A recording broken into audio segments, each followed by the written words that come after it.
전화기가 보편화되어지기 전에 아주 급한 일이 발생하면은 그 소식을 멀리 있는 친지들이나 자녀들에게 전하기 위해서 사용했던 방법이 전보입니다.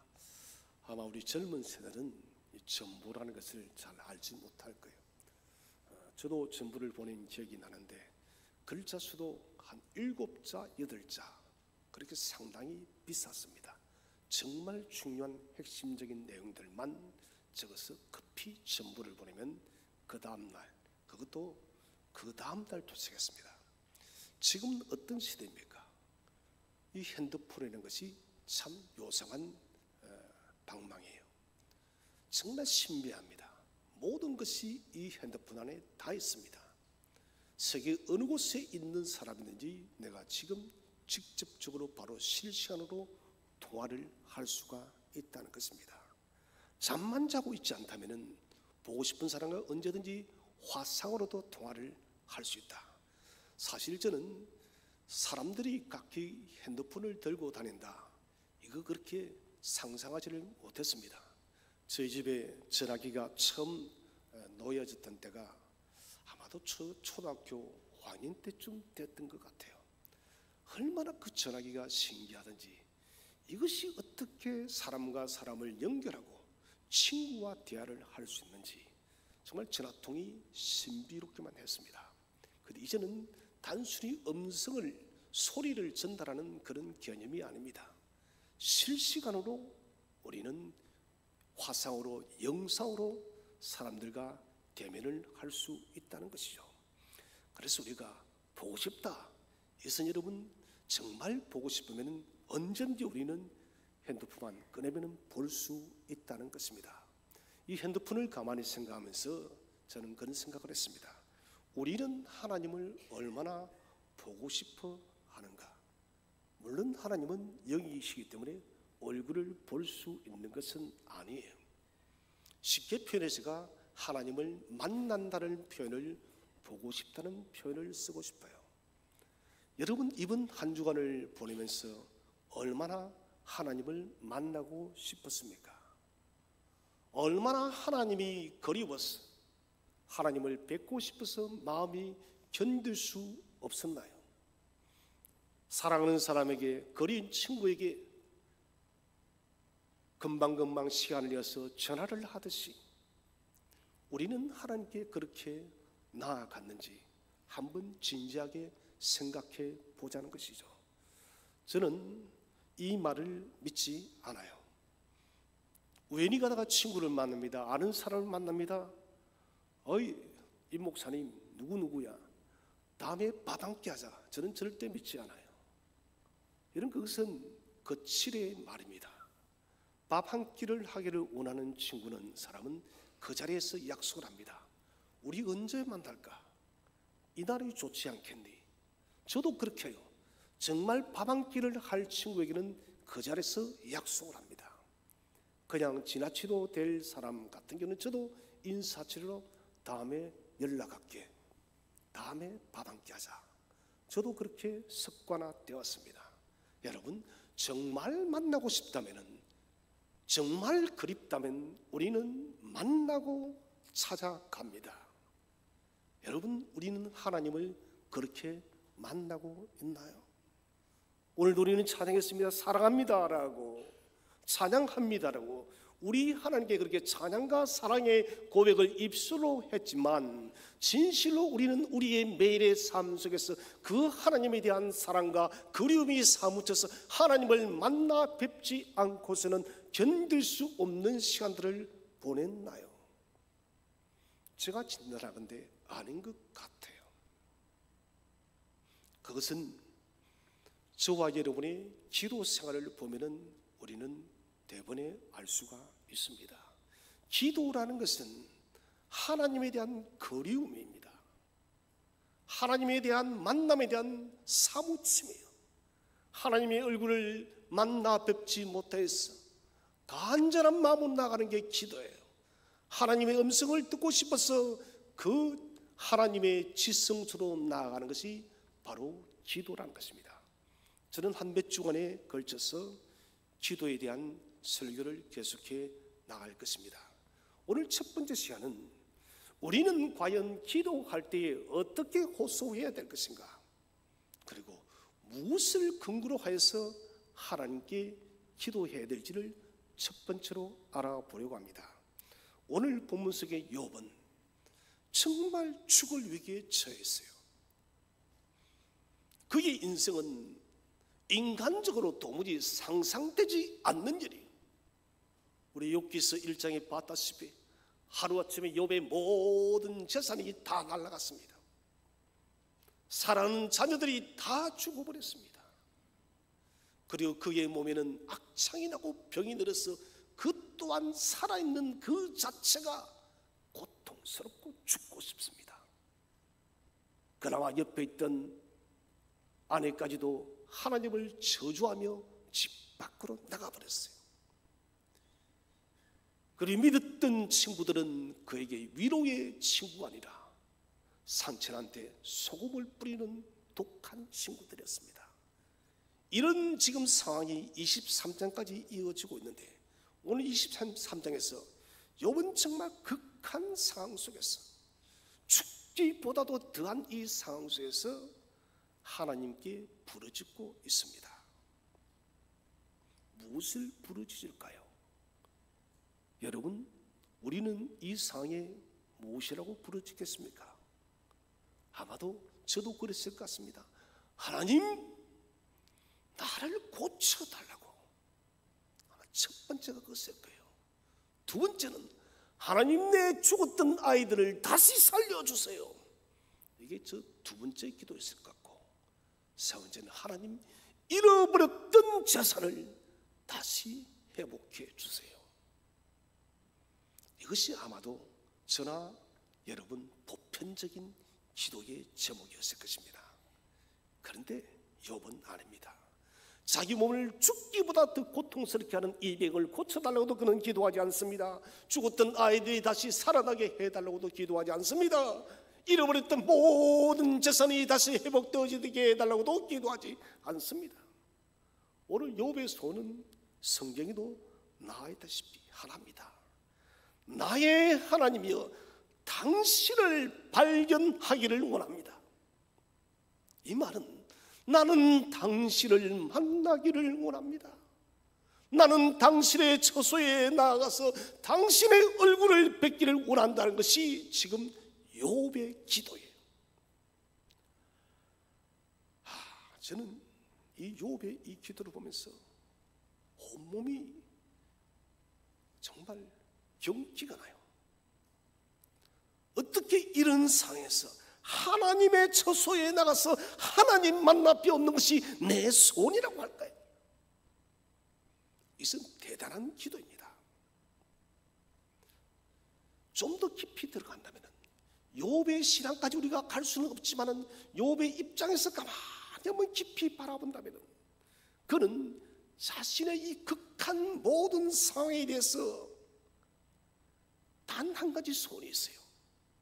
하나님 앞에 나가서, 하나님, 왜 이런 일이 일어났는지요? 하나님, 나는 이 일에 무죄합니다.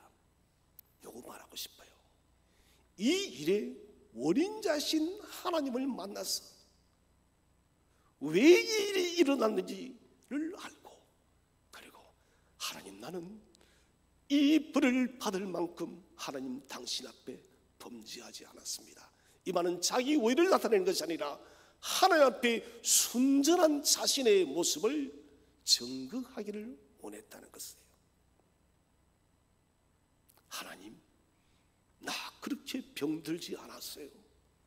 하나님, 나 그렇게 당신을 외면하고 추하게 살지 않았어요. 하나님, 내 마음은 순전합니다. 내 마음을 검증해 달라고. 이것이 욥의 소원이에요. 그래서 욥은 오늘 하나님의 처소, 하나님의 날개 아래 나가서 모든 문제를 알아야겠다는 것입니다. 여러분, 우리에게 세상에 위로가 많으면 하나님을 찾지 않아요. 그 성도가 많이 경험했잖아요. 세상이 채워주는 것들이 많으면 많을수록 하나님을 멀리합니다. 그래서 부자가 천국에 들어가는 것은 낙타가 발을 끼로 들어가는 것보다 힘들다는 거예요. 부자는 자신을 위로할 수 있는 것이 너무 많습니다. 첫째는 돈이에요. 돈으로 만들어진 인맥들이 있고요. 그리고 여러 가지 많은 것들이 있습니다.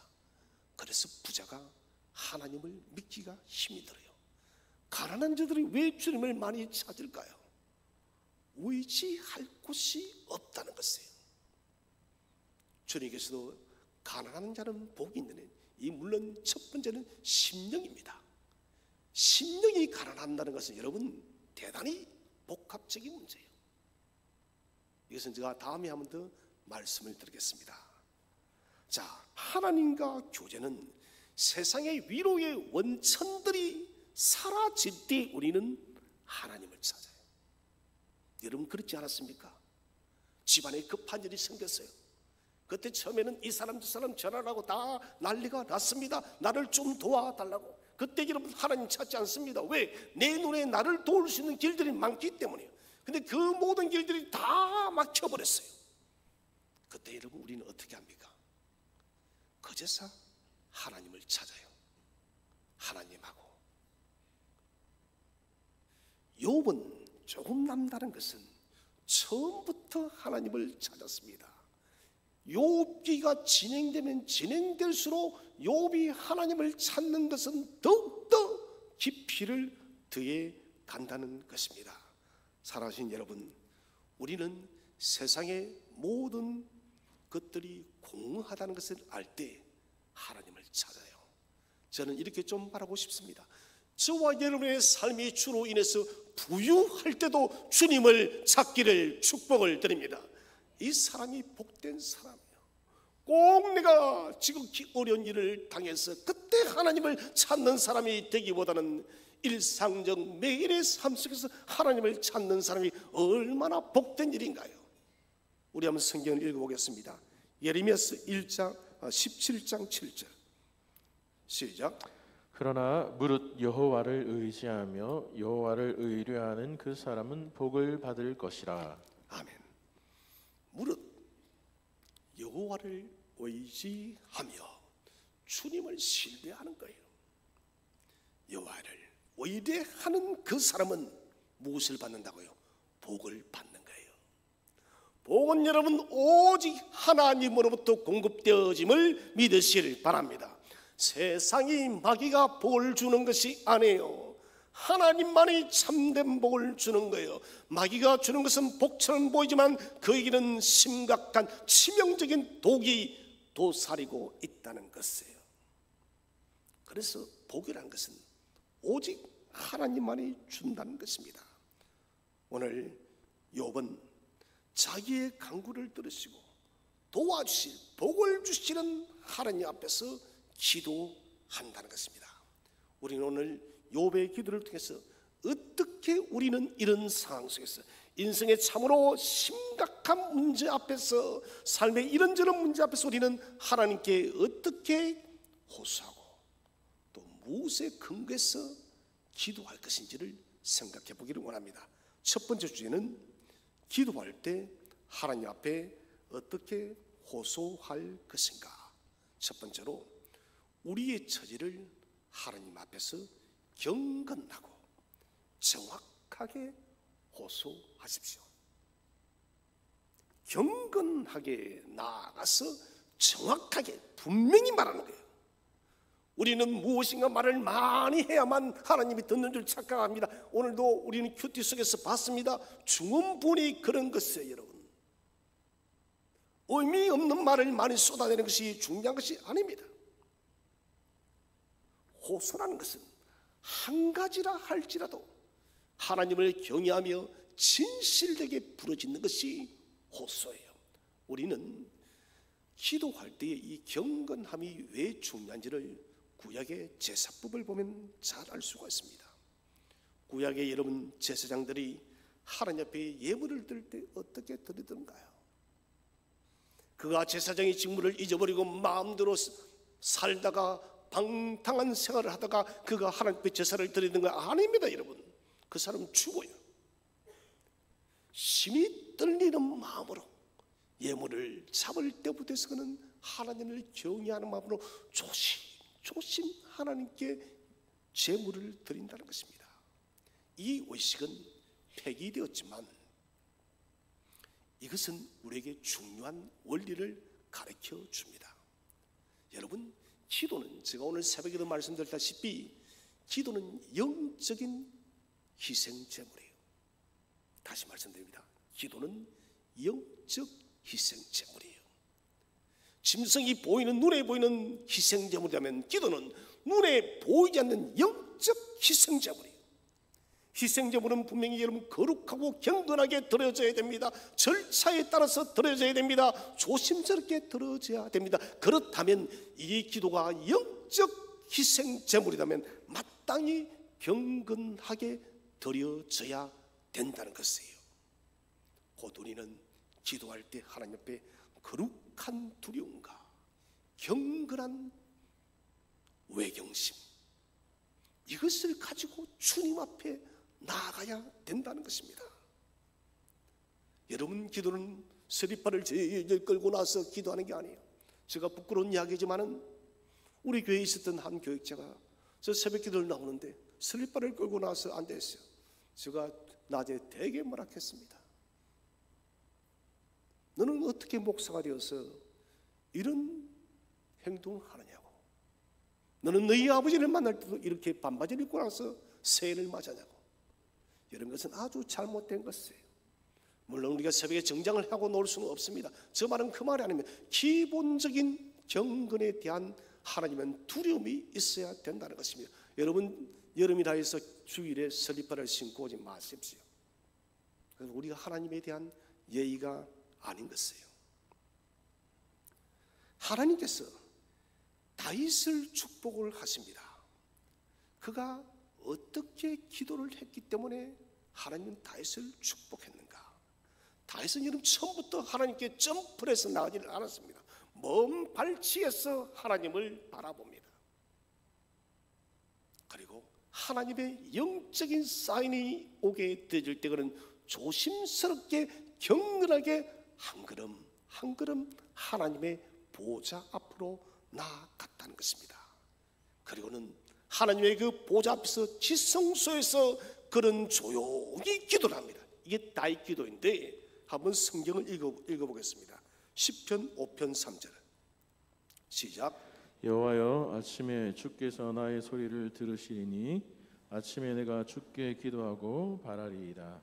자, 이게 무슨 여호와여, 아침에 주께서 나의 소리를 들으시리니 아침에 내가 주께 기도하고 바라리이다. 조심스럽게 경건스럽게 경건하게 그는 주님의 전에 나왔어. 그의 비는 기도도 지극히 조심스러운 거예요. 신약시대는 예수님이 우리의 친구다니까 우리는 하나님도 그냥 맘먹을 합니다. 물론 우리 아이들이 아빠 아빠하듯이 우리가 그리 어리광 피울 수가 있습니다. 그러나 여러분, 육신의 아이도 아빠에게 지켜야 될 예절이 있듯이 하나님의 영적 자녀인 저와 여러분도 지켜야 될 예절이 있다는 거예요. 그 예절이 뭐냐? 바로 경건한 두려움이에요. 항상 여러분 하나님 앞에 설 때는 경건한 마음을 가지시기를 바랍니다. 내게 여러분 경건이 녹이 썰어버리고 경건이 부서져 버린다면 우리는 하나님을 만날 수 없어요. 그런 몸으로 하나님을 만난다는 것은 있을 수 없습니다. 탕자가 집으로 돌아와서 왜 목욕을 하나요? 죄로 찌들은 그 모습으로 돼지 우리의 그 냄새로는 아버지와 함께 거할 수 있는 것이 아니다는 거예요.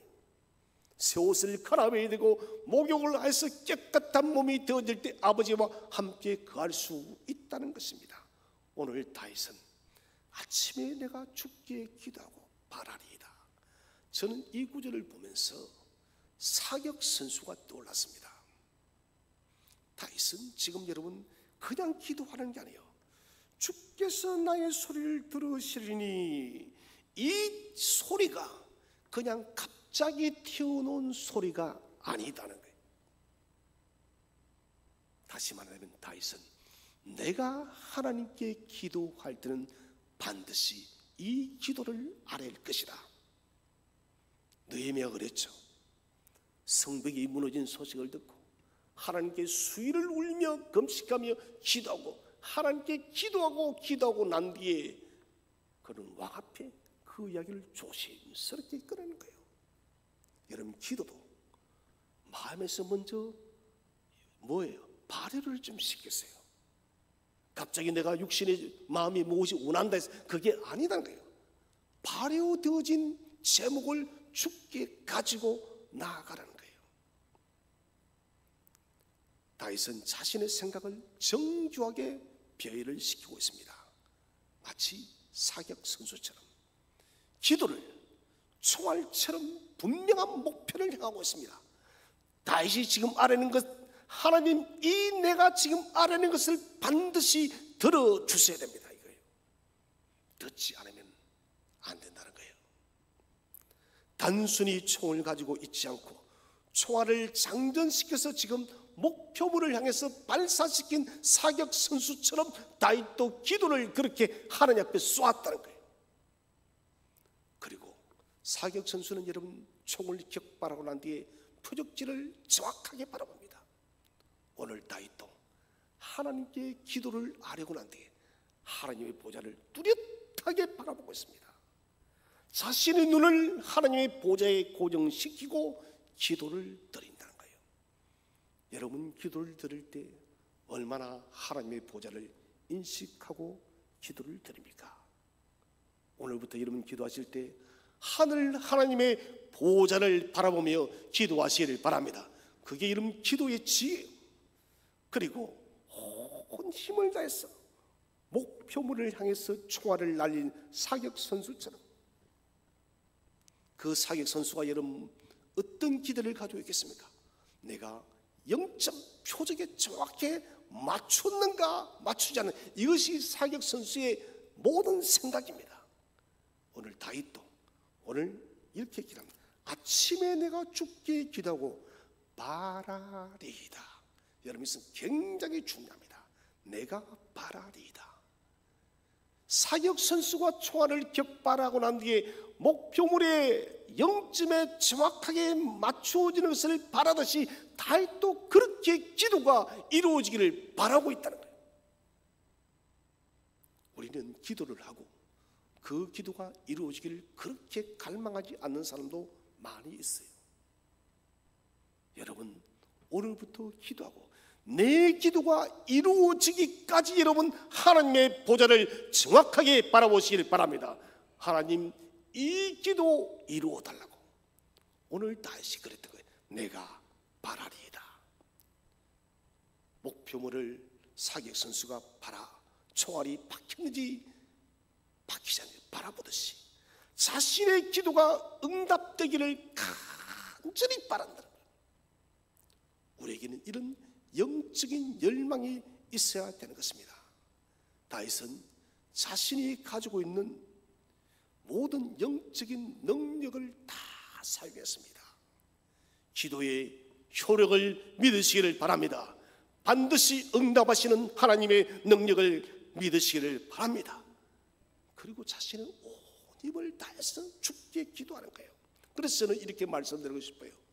준비를 잘한 기도일수록 하나님께 응답되어집니다. 여러분 믿으시기 바랍니다. 준비되어진 기도를 하라는 거예요. 제가 그 표현을 그렇게 썼습니다. 발효된 기도를 하라. 내 속에서 여러분 그 기도의 제목을 하나 올리기 위해서 기도하고 기도라는 곧 이것은 기도 제목의 준비예요. 여러분 기도 제목을 위해서 준비를 하시나요? 이게 무슨 말일까요? 이 기도 제목이 하나님께 합당한 기도 제목인가? 이 기도 제목이 나의 욕망과 나의 정욕을 위한 것은 아닌가? 이 기도 제목이 반드시 하나님께 들어져야 될 기도 제목인가? 이런 기도 제목을 준비하는 과정 속에서 기도가 된다는 거예요. 그래서 우리는 발효된 기도 제목을 올려드리는 것이 중요합니다. 두 번째로 간구의 내용이 분명하며 하나님 영광을 위해서 기도해야 됩니다. 자, 기도할 때 여러분 여러 말 하지 마세요. 우리가 기도할 때 뭐 찬양, 고백 뭐 그런 순서를 정하는데 사실 이것은 신학적인 것은 아니에요. 아이와 부모님이 대화하는데 무슨 여러분 대화의 법이 필요합니까? 그냥 대화하는 거예요. 그래서 목사님이 이렇게 기도하는데 새가족 공부도 이렇게 기도, 그거 안 해도 괜찮아요. 본론으로 바로 들어갔어요. 저는 요즘에 새벽 기도를 그렇게 기도합니다. 한 40분은 그냥 묵상합니다. 그냥 하나님의 이름만 부르고 그렇게 했어요. 그리고 40분이 지나면은 본론으로 바로 들어갑니다. 하나님, 우리 교회를 부흥케 하옵소서. 부흥을 주옵소서. 본론으로 바로 들어가요. 저는 그 묵상의 그 기도 속에서 나의 죄와 나의 허물 모든 것들을 사실은 다 알고 있어요. 그거 누가 그렇게 알을까요? 성령께서 역사함을 믿으시길 바랍니다. 나는 아무 말 하고 있지 않는 것 같지만 성령께서 저와 여러분을 위해서 호소하고 있음을 믿으시길 바랍니다. 기도는 직접적인 요점으로 들어가시기 바랍니다. 우리 한번 성경을 읽어보겠습니다. 창세기 17장 18절 다 함께 한번 읽어보겠습니다. 시작. 아브라함이 이에 하나님께 아뢰되 이스마엘이나 하나님 앞에 살기를 원하나이다. 자, 이 창세기 17장 18절은 짧은 몇 마디에 불과하지만 분명한 기도예요. 이것은 사실 보면 이스마엘이나 하나님 앞에 살기를 원하나이다. 아브라함이 실패한 것이잖아요. 그런데 이것은 기도예요.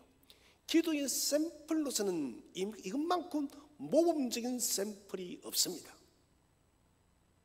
쉽게 한번 설명을 해보겠습니다. 이 말입니다. 하나님, 당신의 사랑하는 언약의 백성들이 당신의 은혜를 받기를 원합니다. 이게 첫 번째예요.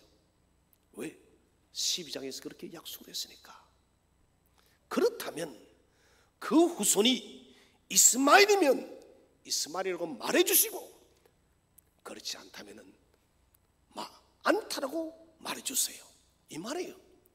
하나님, 이스마엘이 당신의 언약의 백성입니까? 맞아요? 틀려요? 이것을 지금 묻고 있다는 거예요. 아주 분명한 질문이고 하나님의 분명한 답변을 요구하고 있습니다. 하나님도 답변하셨죠. 아니다라고. 너를 통해서 태어나는 씨가, 이삭이 너의 후손이다라고. 여러분, 이것은 우리에게 많은 도전을 줍니다. 여러분, 추상적이고 희미한 기도를 하지 마세요. 정확한 기도를 한다는 것이 해야 된다는 것입니다. 기도할 때에 우리는 너무 많은 것들을 기도하려고 합니다. 모든 좋은 것들은 다 해요. 특히 이런 대표 기도를 할 때 어떤 분들 보면은 물론 마음은 이해갑니다. 보면은 나 자신부터 해서 교회, 국가, 세계 이런 좋습니다. 그런데 그거는 가능한 여러분 개인 기도 때 하시고 대표 기도를 그렇게 해버리면 안 돼요. 개인 기도도 여러분 우리가 다 알지 않아도 주님은 우리가 알아야 것을 알고 있음을 믿으시길 바랍니다.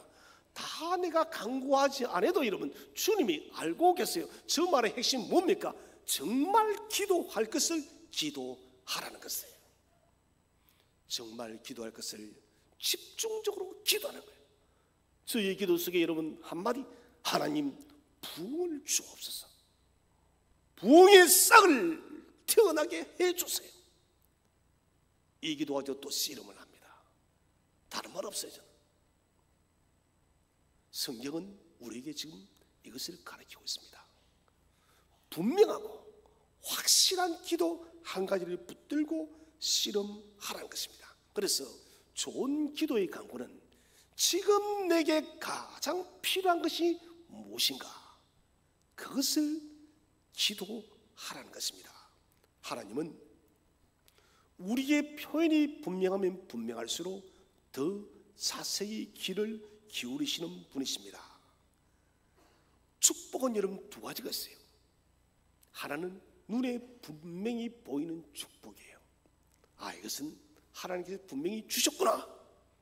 그런 복이 있습니까? 없습니까? 있잖아요. 그 다음에 또 하나는 기도를 통해서 받는 축복이에요. 저는 우리 성도님들이 눈에 보이는 분명한 축복과 기도를 통해서 얻는 축복, 두 가지의 모든 복을 받기를 축복을 드립니다. 여러분 다 받아야 돼요. 기도 제목의 목적은 그리스도를 위해서가 아닙니다.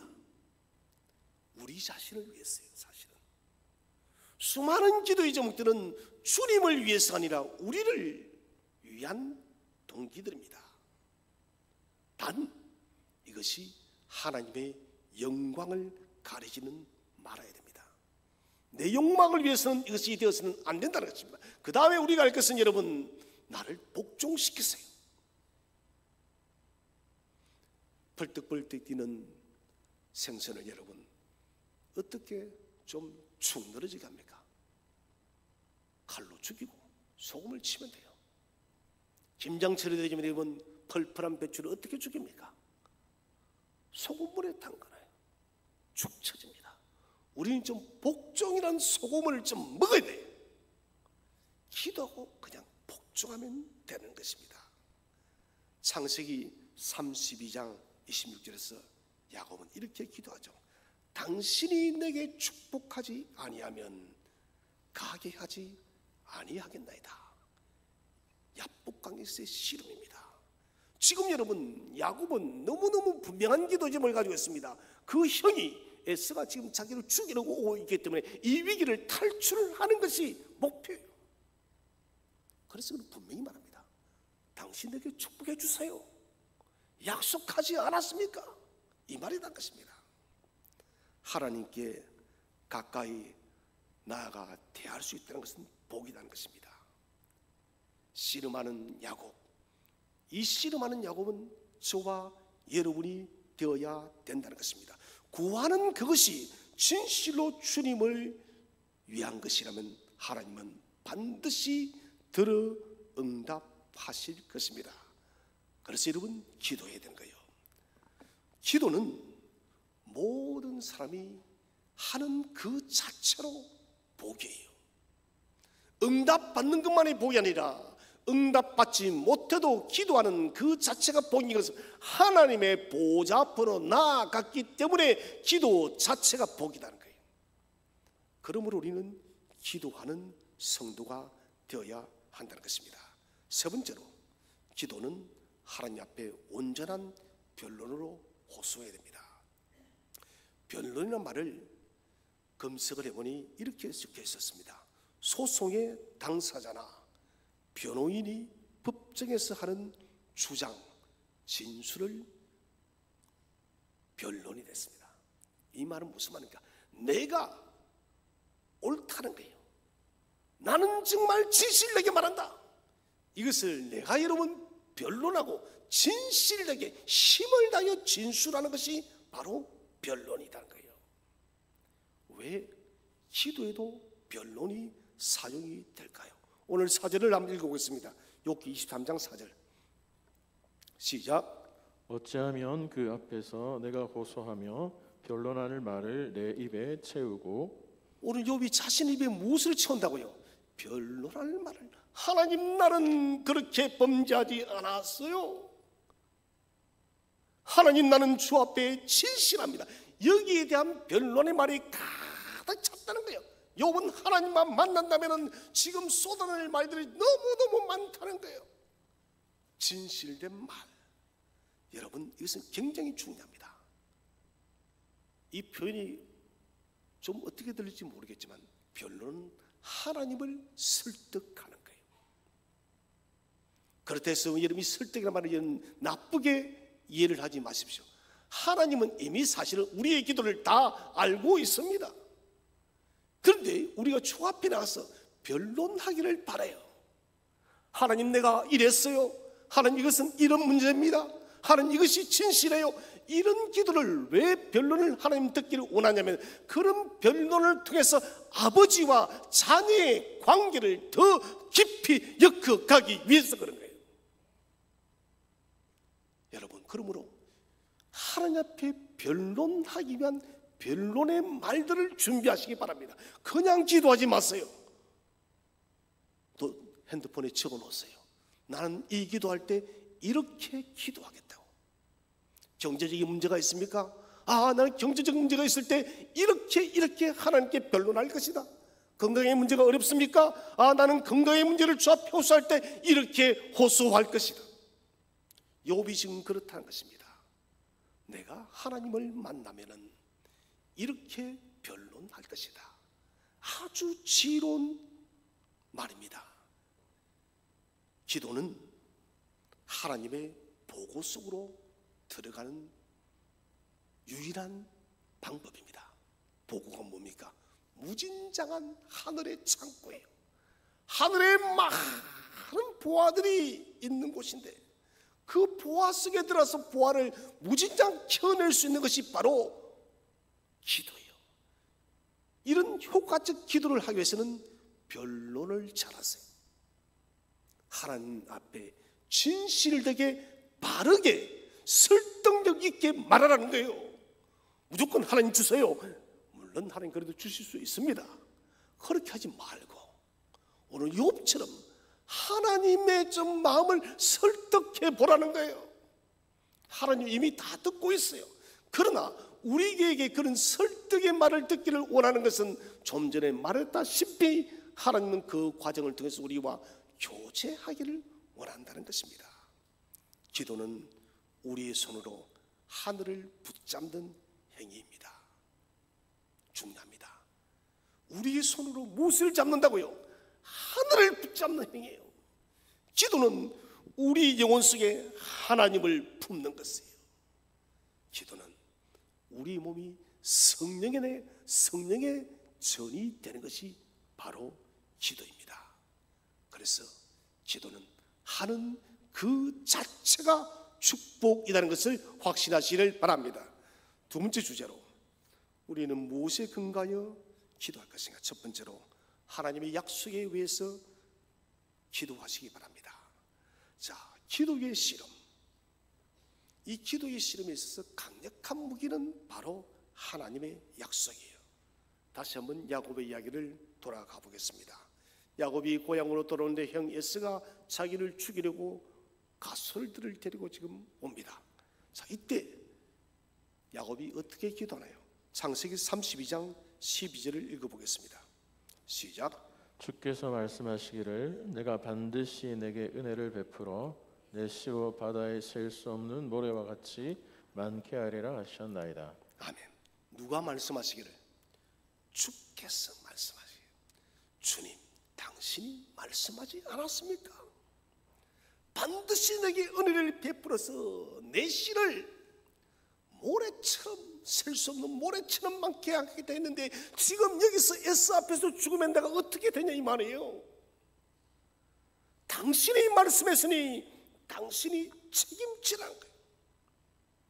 야곱은 하나님의 말씀을 내세웠습니다. 곧 약속의 말이에요. 이것을 저는 제단뿔을 잡은 사람이라고 표현을 하고 싶습니다. 사람이 위급한 상황에 처하게 되어졌을 때 목숨을 보존하는 한 방법이 있습니다. 그래서 성전에 들어가서 제단뿔을 잡게 되어지면은 그 목숨을 보존할 수가 있었다는 것이에요. 곧 이것은 은총이에요. 제단뿔을 잡는 것은 은총이요 하나님의 보호입니다.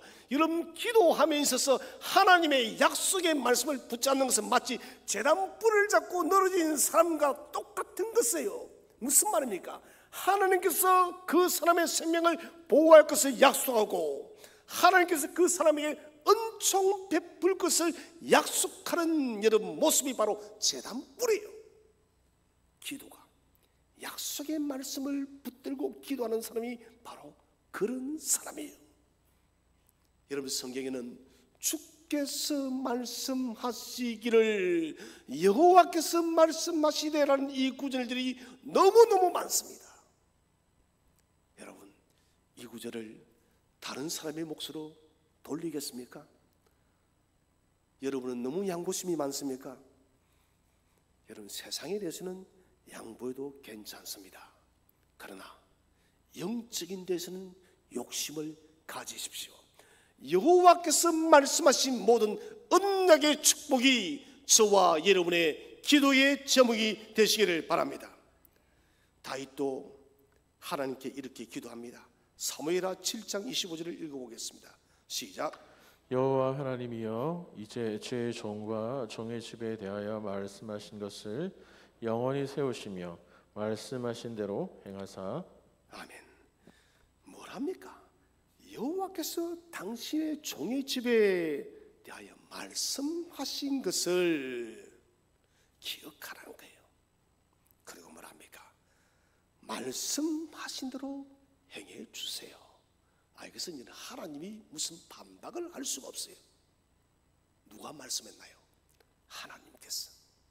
다윗은 아주 지혜롭습니다. 하나님은 신실한 분이시고 인간이 아니시기 때문에 시건치 않는 분임을 알기 때문에 다윗은 당신이 말씀하셨으니 말씀하신 대로 행해 주세요. 이것은 지극히 정당한 변론이에요. 제가 이런 변론으로 치고라는 말이 바로 이런 것들이에요. 좀 죄송합니다. 하나님이 도무지 발뺌을 할 수 없을 정도로, 물론 하나님은 발뺌하는 분이 아니에요. 표현을 그렇게 하지만 하나님이 나는 너 기도 떨어질 수 없어 라는 발뺌을 할 수 없을 정도까지 여러분 변론하라는 거예요. 저 말이 무슨 말인지 여러분 이해가십니까? 이해가요? 그렇게 하세요. 정말 여러분 간절한 기도가 있지 않습니까? 가정의 복음화, 내 삶의 문제에서 반드시 해결되는 삶의 축제들, 그렇게 기도하라는 게 하나님께서 들어주시지 않고서는 할 수 없는 그런 영역까지 변론하라는 거예요. 우리 한번 성경을 다시 한번 읽겠습니다. 여호수아 21장 45절. 여호수아 21장 45절. 시작. 여호와께서 이스라엘 족속에게 말씀하신 선한 말씀이 하나도 남음이 없이 다 응하였더라. 아멘.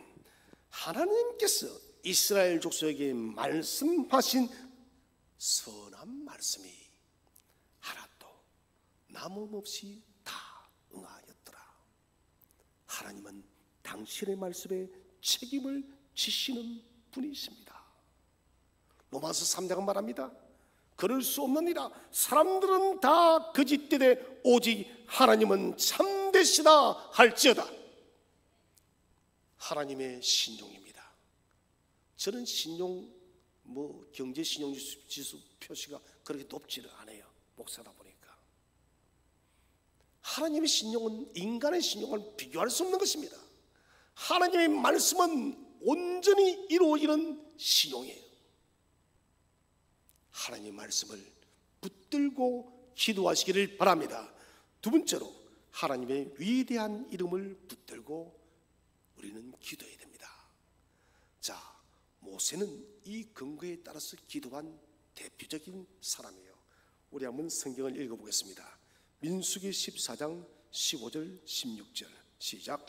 이제 주께서 이 백성을 하나같이 죽이시면 주의 명성을 들은 여러 나라가 말하여 이르기를 여호와가 이 백성에게 주기로 맹세한 땅에 인도할 능력이 없었으므로 광야에서 죽였다 하리이다. 자, 하나님께서 이스라엘 백성을 다 죽여보기로 결심을 했어요. 이때 모세가 뭐랍니까?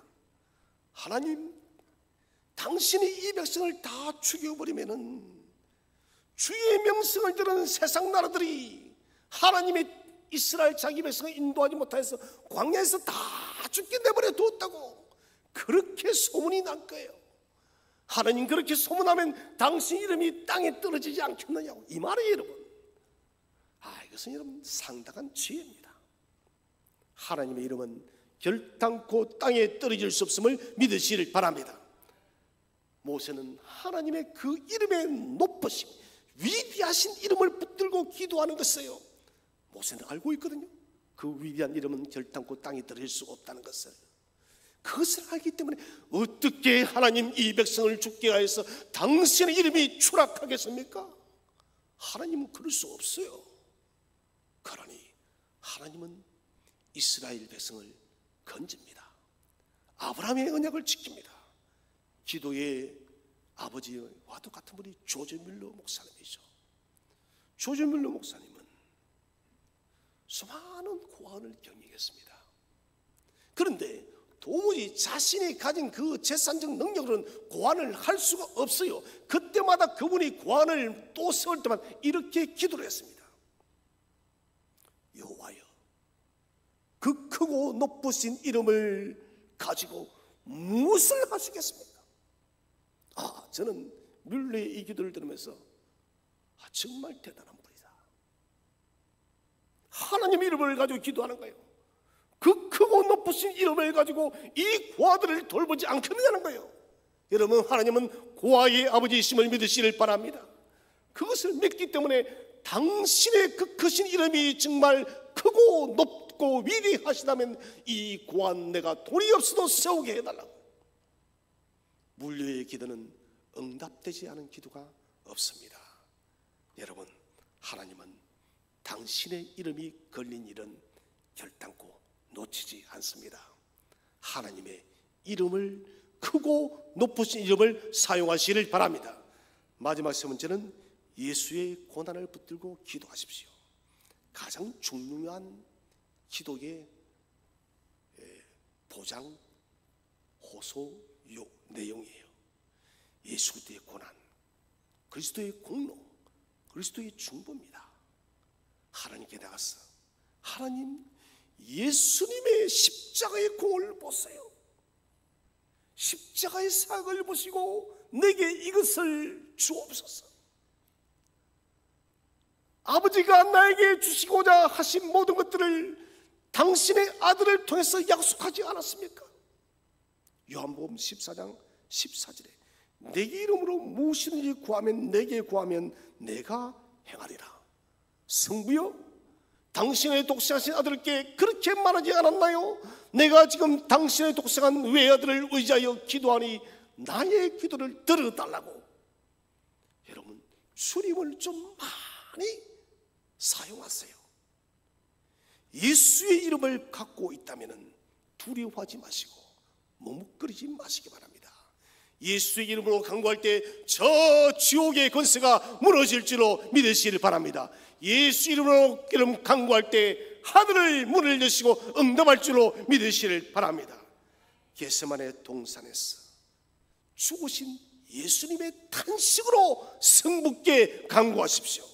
싸늘한 갈보리에 흘리신 그분의 피를 의지함으로 하나님께 아뢰시기를 바랍니다. 슬픔과 부르짖음과 탄식의 십자가를 짊어지고 죽게 간구하시기를 바랍니다.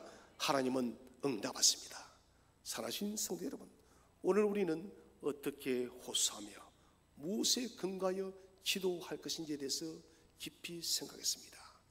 아무리 좋은 방법을 알려줘도 오늘 제가 서두에 말한 하나님에 대한 사모함, 하나님에 대한 그리움이 없으면 우리는 기도하지 않습니다. 이번 한 주간 어떤 때보다 하나님을 사모하고 하나님을 뵙고 싶어하고 하나님께 간구하지 않으면 견딜 수 없는 그런 놀라운 마음들이 일어나서 이 한 주간 기도로서 이 세상을 돌파하는 저와 여러분 되시기를 주의 이름으로 축원드립니다. 기도합니다.